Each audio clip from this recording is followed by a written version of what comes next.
Total War Pharaoh was announced 2 weeks ago to an at best lukewarm reception. A week ago, a developer interview and the first gameplay videos were released by those blessed with the touch of Creative Assembly's marketing team. So has my opinion actually changed since the announcements, or has the community's opinion changed since the announcement? Is this really a Total War Saga Troy II? Well, I made a few polls to check this out and to gauge my community's interest, which I think it's a small sample, but I think it worked just fine. Here is the first poll that I did, and I was essentially asking what people were expecting from the gameplay. And we got just 55 votes, that's fine, and this was before the actual gameplay came out, and of course that's, most people were thinking, yeah, this is just gonna be Troy 2 because it's the Bronze Age and it's likely built on top of Troy. And man, I just wanna, you guys can pause the video for a few seconds of silence for those of you who selected revolutionary gameplay, because it's anything but revolutionary gameplay. Anyway, after this poll, and after the gameplay reveal came out, I did this one, and essentially what I'm asking you guys, if we scroll all the way down here, is what did you think from the gameplay and the developer interview? And look at this is almost a textbook normal distribution, which is, it's regular, but it's not really what Creative Assembly was expecting. I'm pretty sure it isn't what Creative Assembly was expecting.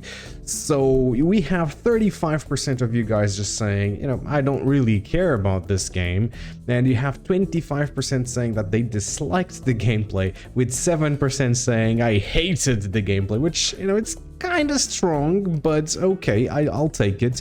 But 12% of you guys said, loved Pharaoh's gameplay, which, okay, I don't really know what you guys loved about it. I would love to know, but, just comment below, I guess. And then 21% saying that they liked Pharaoh's gameplay, which I can see some people liking it, especially if you liked Troy, if you liked the Warhammers. So I can kind of see that. But what that means then, if the people who didn't really care for it are just not Total War players, and it's almost 50-50 split between I liked it and I didn't like it. So what I wanted to know is, alright, my YouTube channel focuses a little bit on history, right? So maybe a lot of you guys are just not interested in Total War at all. So, I made another poll. Right, so let's take a look. So I just asked, do you play Total War games? And yeah, just 2% of you guys said no. 70% of you guys said that, yep, you play historical, mostly at least, and 26% said you play both. So what I can see from this is that actually those 35% that didn't really care about it is most likely people who play historicals. And by the way, I have 81 votes here, so that's already quite a bit more than before. So yeah, no, this means that this poll is really bad. This poll is really bad. You have essentially 2/3 of the community is just saying, screw this new game, we don't want it. It's just, yeah, we just want Empire or Medieval. So that's it. Now, why did I actually go through all of these polls? I really wanted to make sure I wasn't just overreacting on this, and I was happy to find out that I am not alone in thinking that Total War needs a change, a major shakeup really, and I wanted to show you that this is the overall sentiment within the Total War historical community.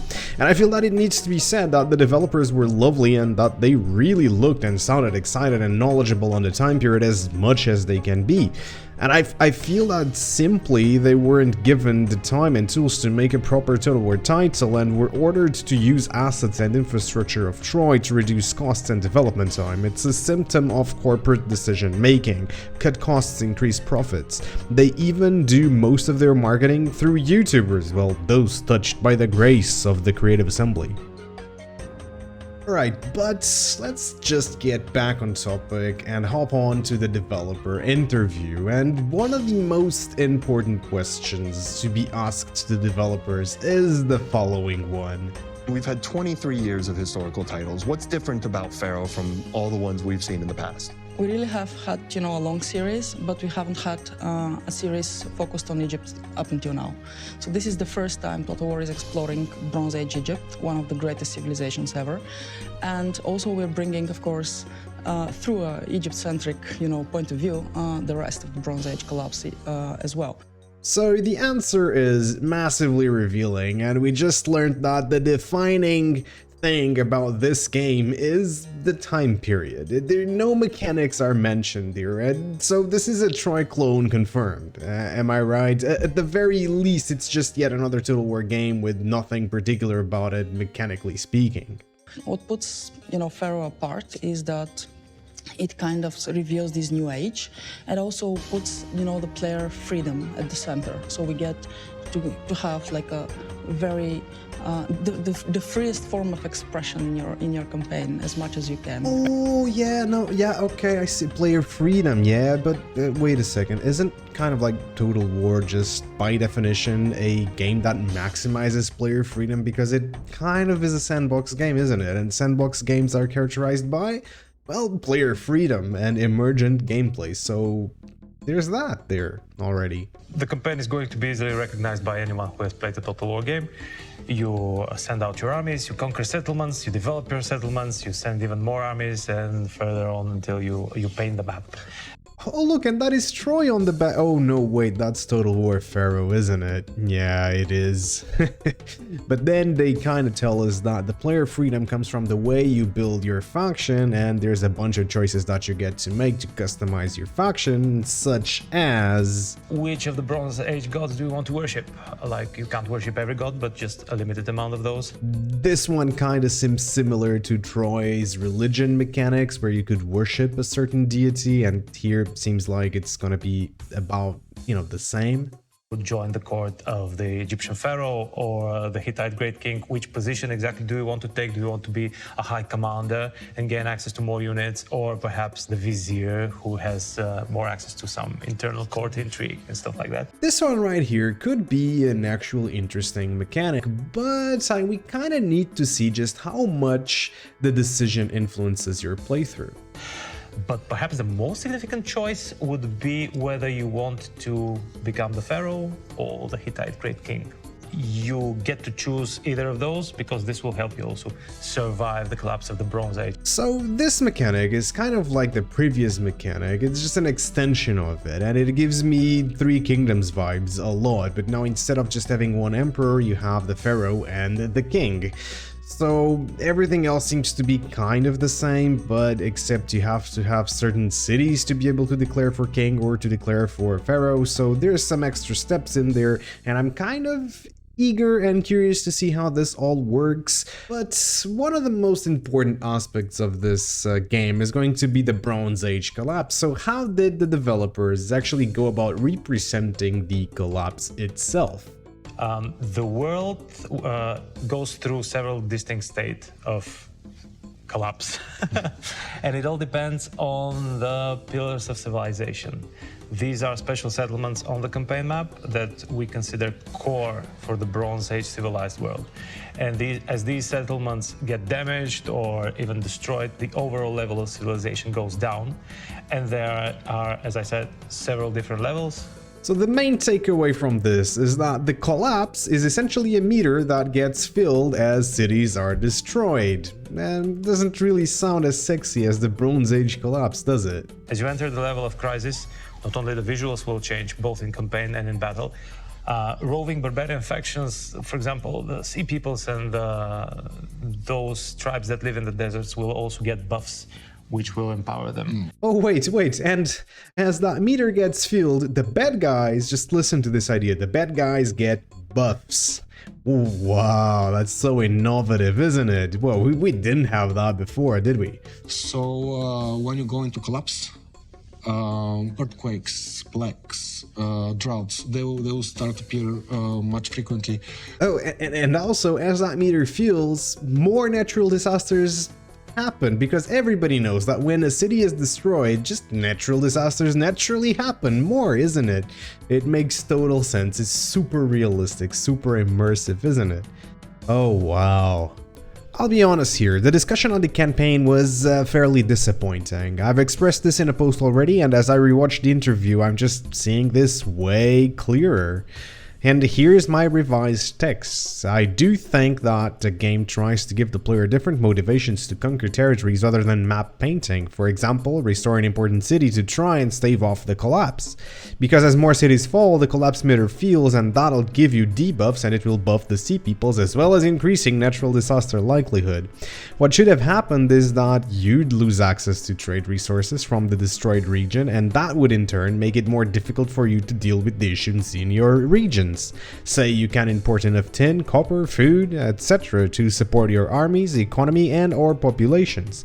Natural disasters should simply increase the difficulty of this task and not be tied to any kind of collapse bar. Additionally, the sea people shouldn't get buffs because a city was destroyed. The economy of the factions that benefited from this trade should be affected instead.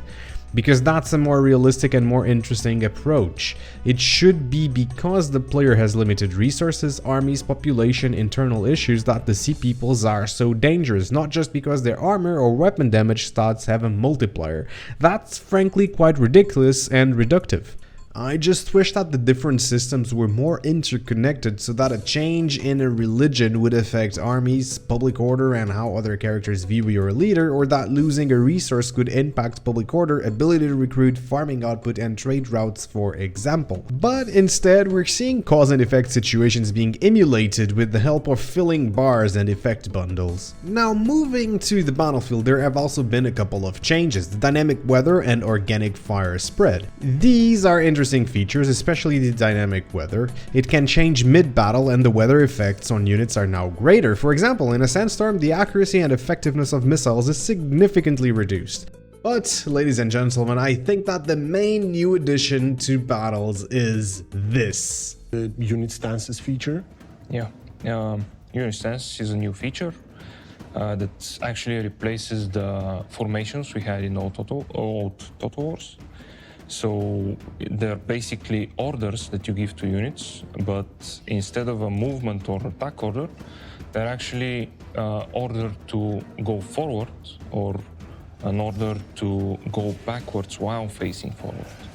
So, alright, they have finally added this feature into battles, which makes me extremely happy because this is really cool. We can finally just try to recreate the Battle of Cannae as it probably would have happened, with the men just giving small steps backwards and giving ground while facing their opponents. And we could not do this to this point in time, and this is the first time that we're going to be seeing this mechanic in action. But unfortunately, this is also the only really new thing they've added into the battle, so everything else is kind of the same, which is quite unfortunate. As such, it is time to steal some gameplay from the various YouTubers that were blessed by Creative Assembly. You'll mostly be watching Lionheart's gameplay. I highly encourage you to watch all of his Pharaoh's videos yourselves after this one because there's multiple battles and I'm just showing one. You'll immediately notice that this is Troy's interface, Troy's look, Troy's feel, Warhammer's feels. Well, I haven't really played it, but that's the overall sentiment from most YouTubers I've watched. Though most of them make it sound like it's amazing, well, I for one didn't really like the balance and feel of Troy's battle, so that doesn't sound like a plus to me. One glaring issue that still hasn't been fixed are the charges, especially when the two units are charging into one another. Otherwise, they are occasionally, and I want to say really just occasionally, alright. Matched combat has made a return to 100%. All attacks are matched now. That's a mixed bag there. While I feel that it's nice that there are no hard attacks, now formations don't really mean much since battles are just a bunch of 1v1s. They didn't even add 1v2 animations, 2v2, 3v3s, etc. That would have been great to see, as in a formation, many times there would be skirmishes between 2 or 3 guys. It's as if you see your buddy getting stabbed, you will not do anything about it, you will just stand and look, and that just looks odd to me. But a positive consequence of that is that now battles actually last longer, which is great. You have more time to use the new toys. A good thing to see is that there are no mythical units, for now, and generals have bodyguards for now. But because there are increased options for each campaign, I'm also pretty sure that even if mythical creatures and one guy units appear, I'm pretty sure that that's just gonna be optional, and if not, it's just a big mistake. Also, in the alpha build, special abilities were toned down. They are now like the old Total Wars, where the general and some elite units will have access to the raise the banners or encourage ability. And for me, this is a really good decision because this is something I really enjoyed about the old Total Wars. Now, you will be seeing a bit of Cody Bond's coverage of the same battle.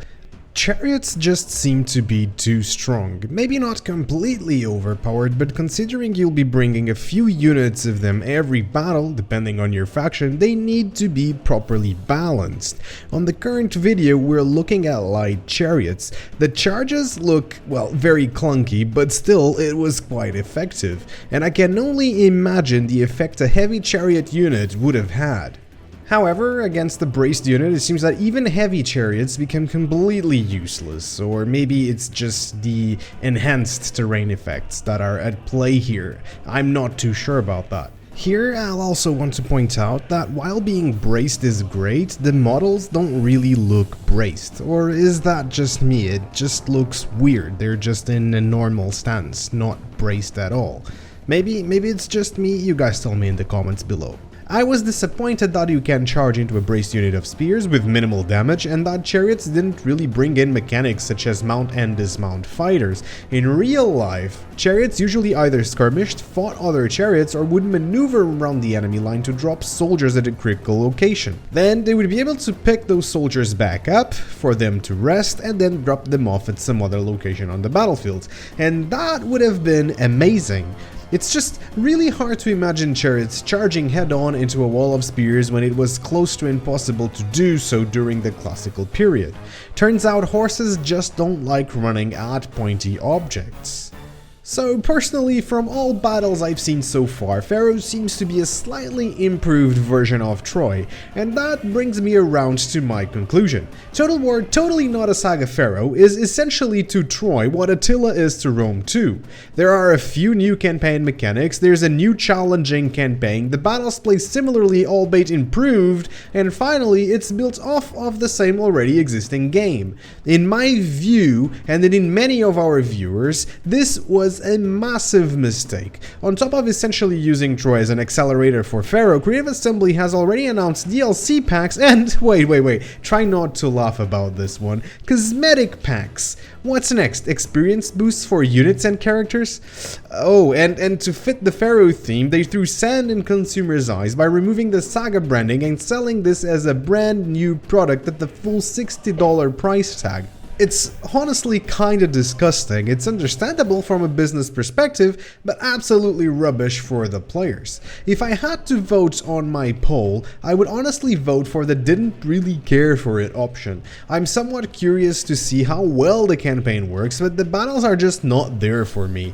I just didn't dislike the gameplay because it was already what I was expecting it to be, a somewhat improved version of Troy.